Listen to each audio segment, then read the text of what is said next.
The June 16, 1976 uprising that began in Soweto and spread countrywide changed the course of South African history. It began as a peaceful march organized by South African students' movements from various high schools to express their dissent against the compulsory introduction of Afrikaans as a language of instruction and the policy of Bantu Education enforced by the Apartheid government. Resistance ultimately cost an estimated 170 young people their lives, injured thousands more, and left an unknown number missing. This event still lives within our elders who experienced those moments over 4 decades ago, and many tragic, painful details have gone unheard. The Peoples Colloquy is proud to present Dr Tshepo Mvulane Moloi's lecture on the 45th anniversary of the June 1976 uprising. This lecture will cast a spotlight on unknown names and stories going back to the earlier weeks, the build-up that led to the uprising, focusing on the groups and community that aided and supported the students who went on to shake the nation. Afternoon, everyone. Kalibito Tshepo Mvulane, member of the Ward Committee responsible for infrastructure and service. Unfortunately, the councillor won't be able to be with us because there's some other commitments. But I think mine is a very simple task, is to say, welcome to Naledi Extension, Villa Park Grounds. To the team, because today we start, it's the first day of the month of the youth month, a very important month in the calendar of the country. And we are very happy that it was young people that was driving this issue of ensuring that the history of this township is properly documented. We have had generations and generations of young people Monaledi trying to push. I know in other streets, from Kamupila Naledi High, what they call the June 16 trade, to ensure that young people have been pushing, ensuring that the government is what is correct. And we are happy that I hope all of you will sign a little petition, because as we start off this month, we are intending to also ensure that that petition is signed. That will be then delivered hopefully at the 8th. We will have a sizable number of people that they will have signed the petition, so that we submit it to the Department of Arts and Culture, the MECs, including council itself. Hopefully the mayor will make it even on the 8th, so that we submit it to say, as young people, this is what we want to see happening. We know Naledi that information and its history has not been properly recorded. You go to June 16 Museum and many other museums that are around, the history of Naledi is not captured. So even to Dr Tshepo, we appreciate what we are doing for our own community. But with those few words, so that Kesabankar said and I just want to welcome everyone to Naledi. Let's hear what is information that will be captured on the presentation, and hopefully as young people will see and find a way how then do we take that information forth beyond the 2 lectures. Once more, thank you. Thank you very much for this opportunity to grace this occasion. As I have been introduced, my name is Dr Tshepo Mvulane Moloi. Now, because of time, we are gathered here today on a very auspicious occasion to commemorate the 45th anniversary of the Soweto 1976 student uprisings. Now, I wanted to begin the way the Constitution wants us to begin. So let me begin with proper greetings. So in English, and I want you to assist me here. In English, I should say good afternoon, right? In Afrikaans? Goeiemiddag. In isiXhosa? Molweni. In isiNdebele?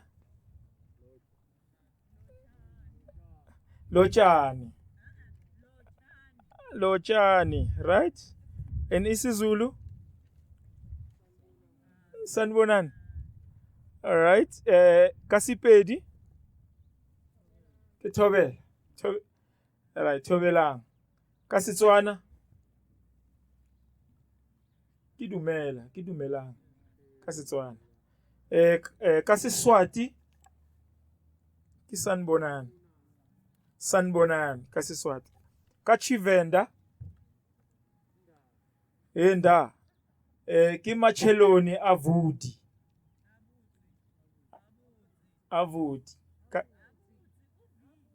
Avuzi. Macheloni. Right? And then Kasitsonga. We're testing ourselves now. Avuqeni. Abusheni. Right? Now this is important because we say we are commemorating the 45th anniversary of the student uprising. And we look to the Constitution to guide us. Act 108. The act that we say makes up our Constitution, Act 108 of 1996.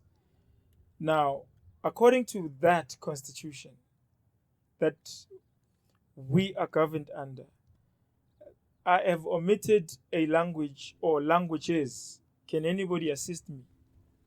What languages did I leave out?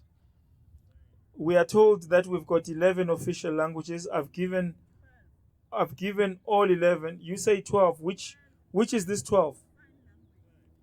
She says sign language. Okay. Then that means there are 13. So which is the 13th one we didn't talk about? Huh? The Khoi. Right. So how do we, if I'm to greet you as well in Khoi, what's that greeting? It is halal. Yes, and that's hello in the Khoisan language. And if I want to say how are you in the Khoisan language, I'll say matisa. Now, this is the Khoi language is also known as the Kuku Kowab, Nama or Damara. And it is spoken in Namibia, Botswana, and South Africa by the Namakwa, the Dama, and the Hailom, as well as similar ethnic groups. Right, so I intentionally begin this way because what I'm about to talk about today is something that is an embarrassment in as far as our curriculum is concerned. We're speaking about the 45th anniversary of the student uprising. Yet, if I was to check in the audience, how many people actually know the story beyond the mainstream narrative given to us by TV and popular media? How many people actually know, the incidents that one would say should be known? Does anyone who's sitting here have something to tell us that is anticipating in my talk today? If I have not touched it clearly, it would have been an opportunity missed. I see a hand over there. Yes, sir.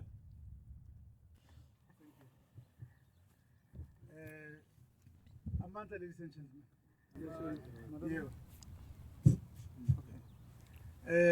The uprising. Usually the Afrikaner people, they were calling it riots. Riots are people who have smoked Nyaope and Daga and Penn stadiums and do riotous things. This was called an uprising. It is not riots. Now, what I can tell you about what transpired, nothing has happened in isolation. Everything was planned for learners to fight for the liberation of education in this country. There's a gentleman by the name of Pretoria. He met with Jacob Zuma at the borders. He was attending school at Maurice Isaacson to come and introduce political education at Naledi High School, which he did.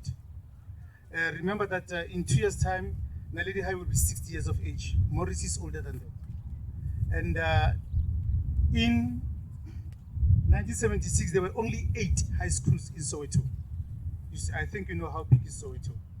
And it was a Wednesday, 1976, on a Wednesday, cold like this, when the learners decided that they're not going to do all the subject in the medium, as Afrikaans as a medium of instruction. That is what has propelled them not to cooperate with the oppressor. There's nothing wrong with Afrikaans. Afrikaans is a language, is an indigenous language of this country. But unfortunately, it was used to oppress, that is the people. Because our educators by then were not trained to teach in Afrikaans. And the Afrikaans was very difficult. And it was only an Afrikaans period. But they wanted to change everything to do physical science in Afrikaans, biology, history, and all other subjects. This is what prompted learners by then not to cooperate with the Department of Education. Can I say this very carelessly? That when there was this issue of Sharpeville massacre, when learners, or when the people then, they didn't want to carry buses, the people who intervened instead of the Home Affairs was the police, and 69 people died. In 1976, when Innocent Guchane wrote a letter to the Minister of Bantu Education, MC Botha. Remember, in 1976, there were 18 education systems in this country. 18 education systems. And every system had its own Minister of Education. Our Bantu Education Minister was MC Botha.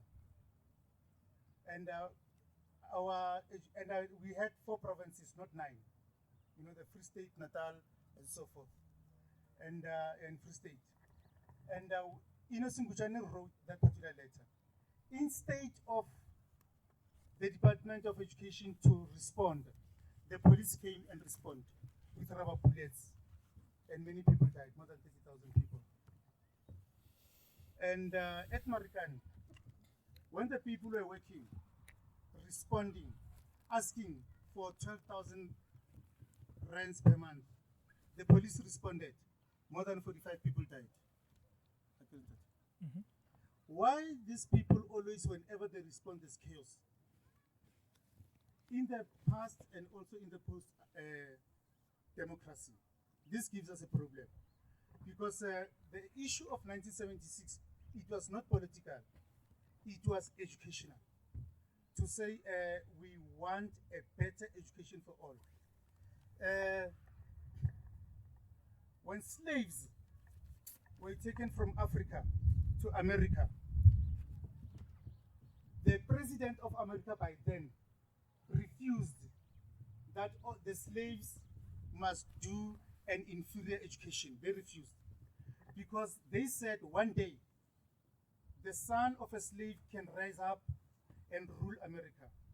And if he rules America, he will rule America with inferiority. That is why Barack Obama was the first African president in America. And because he attended the good education, he had to rule that particular country, that continent, with a lot of wisdom. But because Rona Maburu Anar Hatelets, look what is it that you are doing. Because of the quality education that you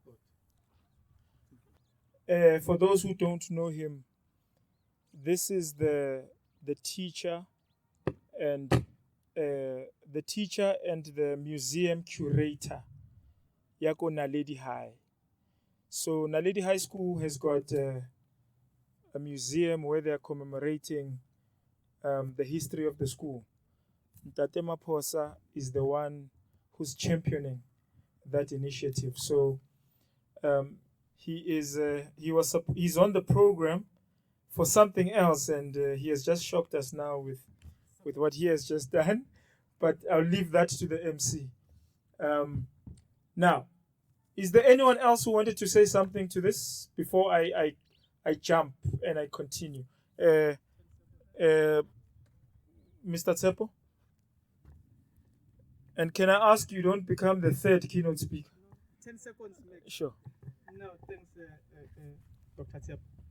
I'm not sure whether you have covered what I'm about to say or not. And it does not be because of any high school Thomas Mvulane instead of Naledi High. I love our three schools.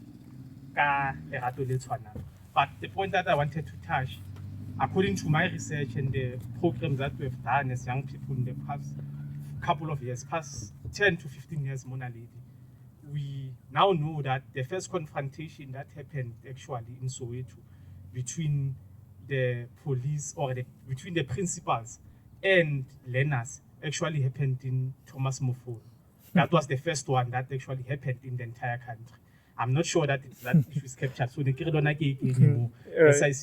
hope your fact will also speak to that. Or we know that Thomas Mvulane was a junior high at that time and not an actual high school.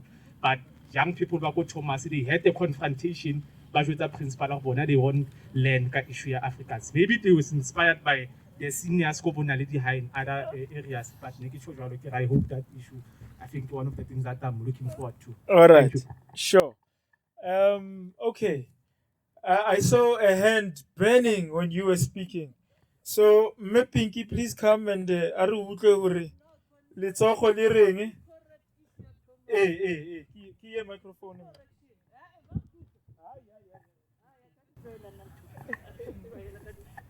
Correction.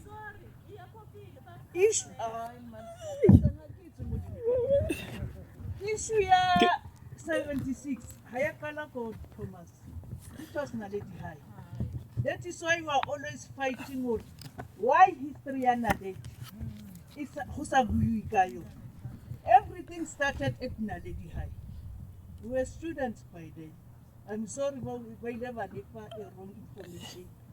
What you run thing, let it run thing, Rivers One. The reporter under Naledi High. Okay. We have a beautiful fight on our hands. Did it start at Thomas Mvulane?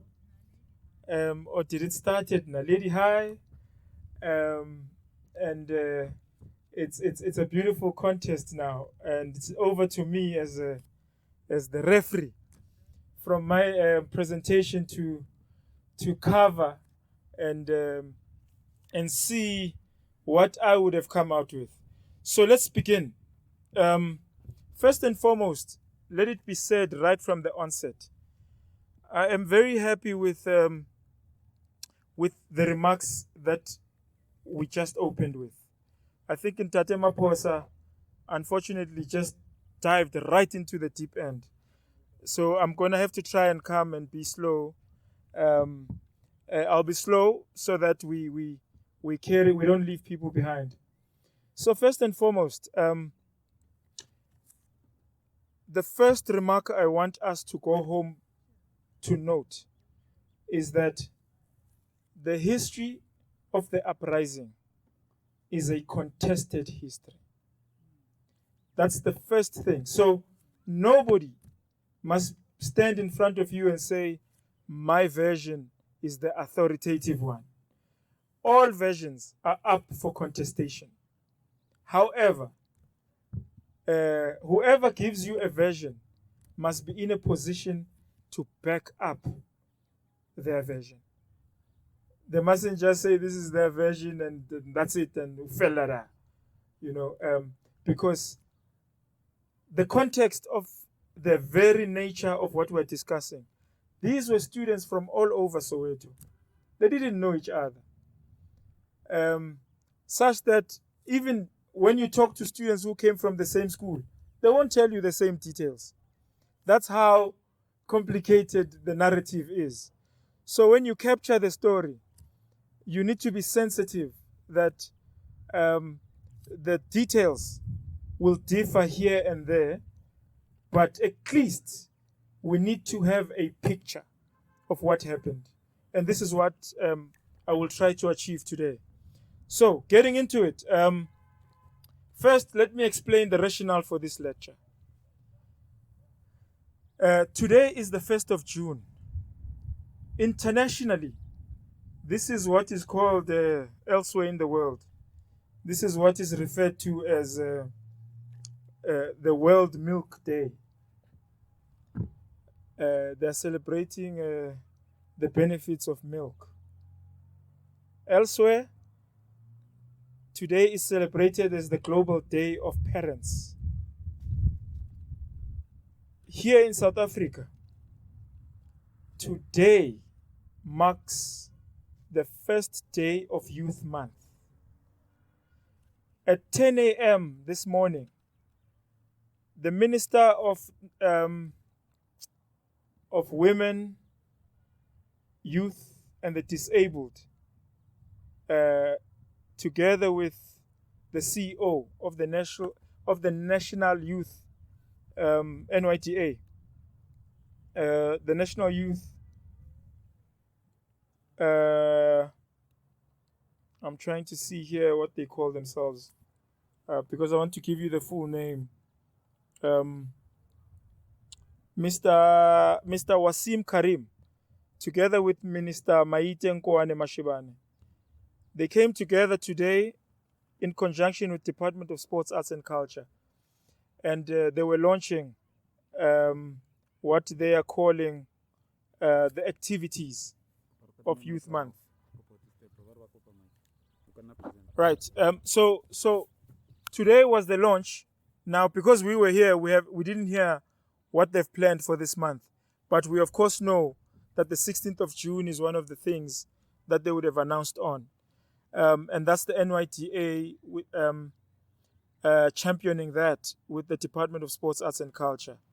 Now, a lot of people complain about a lot of things that don't happen or should happen.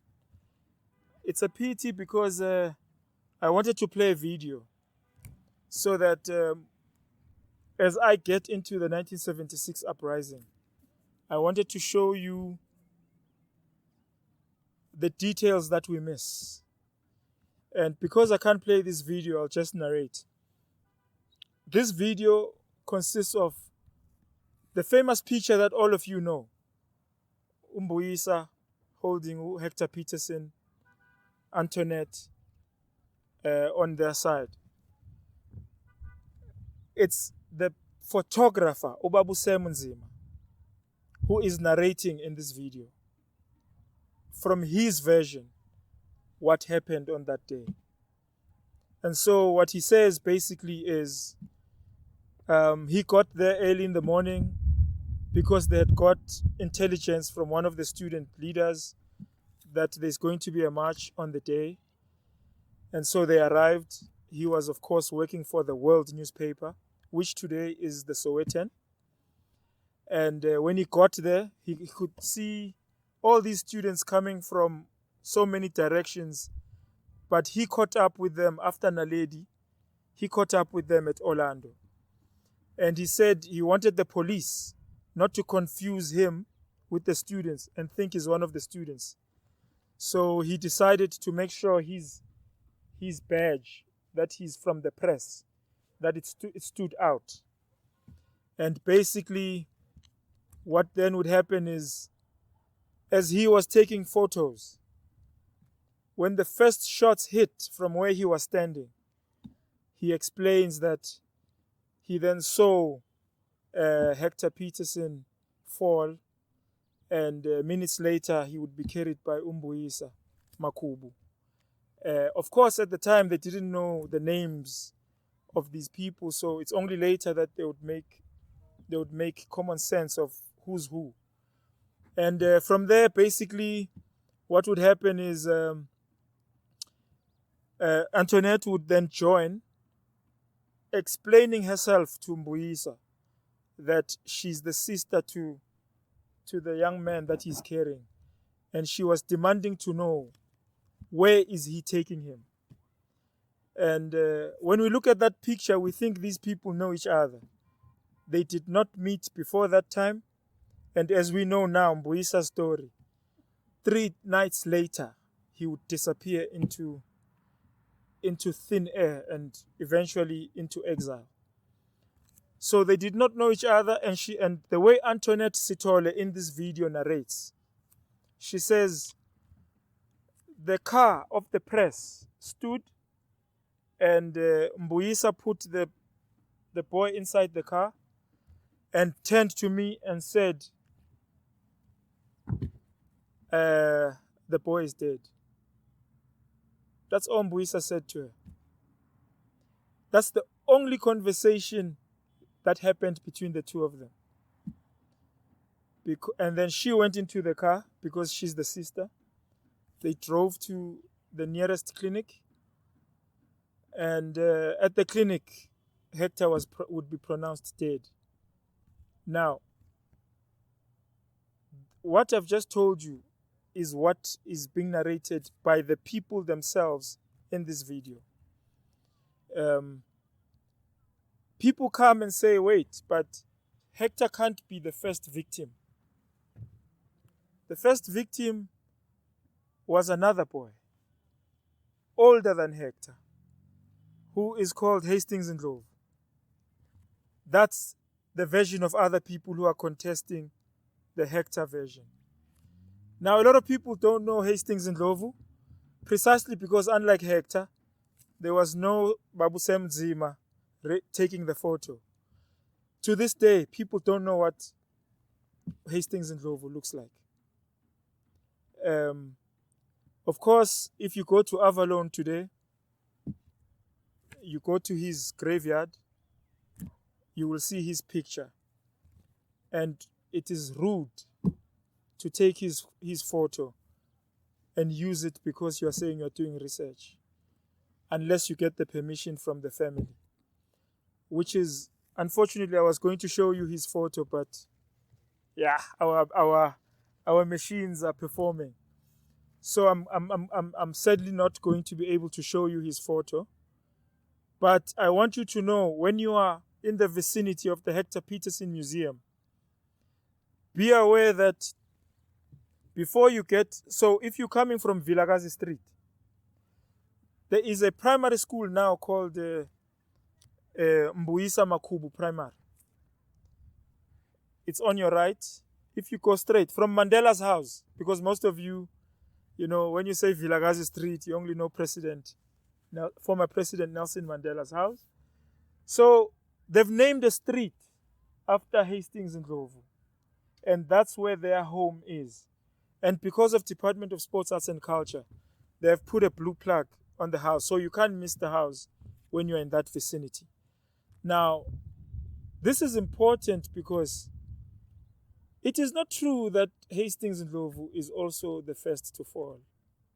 No.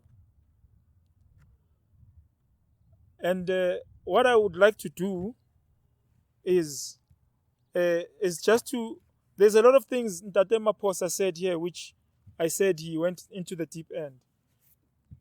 So I want to address a name of David Kutumela. Ntate David Kutumela. But before I do this, can I ask, we must always acknowledge the adults in our midst, because they are the living testimonies of the time.